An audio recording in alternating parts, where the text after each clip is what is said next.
Lakian itu adalah tempat menyemayamkan jenazah yang diupacarakan dalam upacara Rambu Solo. Life, every day, late at night, not okay. All I want, and I pray, all I need are some better days. Fuck me, I'm looking in the mirror, so foggy, but I've never seen clear. Teman-teman, saya masih ada di Museum Nek Gandeng, Museum Rambu Solo Nek Gandeng, Kabupaten Toraja Utara. Ini di tepatnya di Malakiri, Toraja Utara, teman-teman. Saya mau cerita satu hal tentang Lakian. Lakian itu adalah tempat menyemayamkan jenazah yang diupacarakan dalam upacara Rambu Solo. Jadi Rambu Solo itu sekali lagi bahwa upacara untuk menghormati orang yang meninggal dunia. Nah, biasanya hanya dilakukan untuk orang-orang tertentu saja, teman-teman. Orang-orang tertentu, kalangan bangsawan ya biasanya, dan orang yang mampu secara materi. Nah, dulu-dulunya pada umumnya ya, lakian ini dibuat dari bambu, teman-teman. Nah, setelah pesta dibongkar lagi. Nah, kalau di Museum Nek Gandeng ini malah dibuat permanen, teman-teman. Permanen dan berlantai 3. Berlantai 3, di atasnya itu tempat menyimpan mayat yang diupacarakan, dan dijaga oleh keluarga atau bawahan kalau dulunya ada. Kemudian di lantai 2 dan 1 itu untuk menerima, menjamu kerabat-kerabat terdekat yang hadir, teman-teman. Ini. Nah, mayatnya biasanya ditaruh di situ, lalu dilakukanlah beberapa prosesi adat yang harus atau wajib harus dilakukan di Rambu Solo. Nah, salah satu perangkat lain yang harus ada itu ada juga namanya balakayan. Ini balakayan, teman-teman. Itu balakayan. Balakayan itu juga ada ya. Itu balakayan. Nih, ini biasanya di atas diumumkan penerima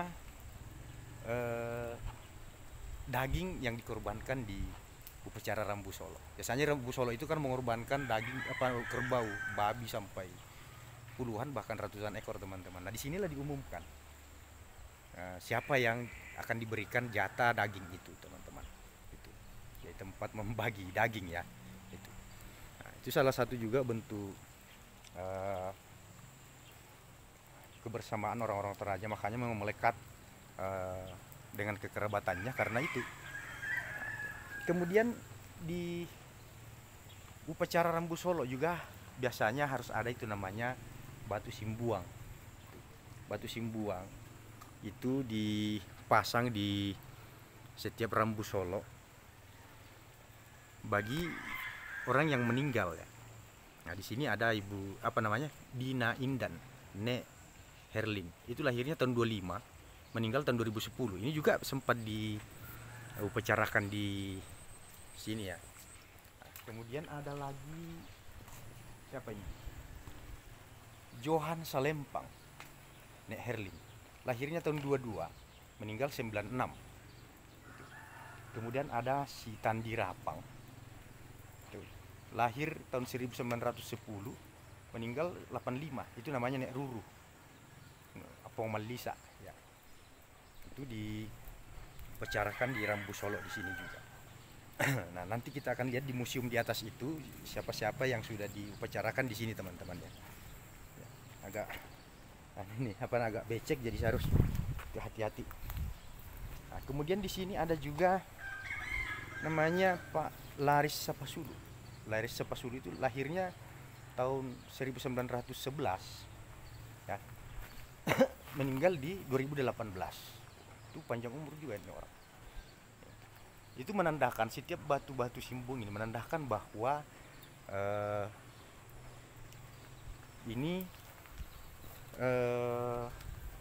sebagai tanda bahwa yang diupacarakan di Rambu Solo itu dengan ditanam satu batu simbuang dan diberikan nama di situ.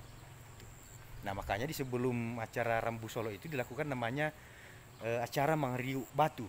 Mengeriuk batu. Nah, inilah yang namanya mengeriuk batu, maksudnya menarik batu.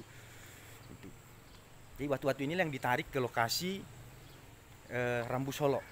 ditarik oleh warga ya. Nah, itu salah satu juga prinsip kebersamaan kegotong royongan orang Toraja itu adalah menarik batu. Ini batu berat sekali teman-teman. Memang harus membutuhkan banyak orang. Satu simbol kebersamaan orang Toraja itu dalam acara, dalam prosesi mengeriuk batu ketika menjelang upacara Rambu Solo itu dilakukan. Itu teman-teman. Nah, kembali ke masalah lakian tadi kan.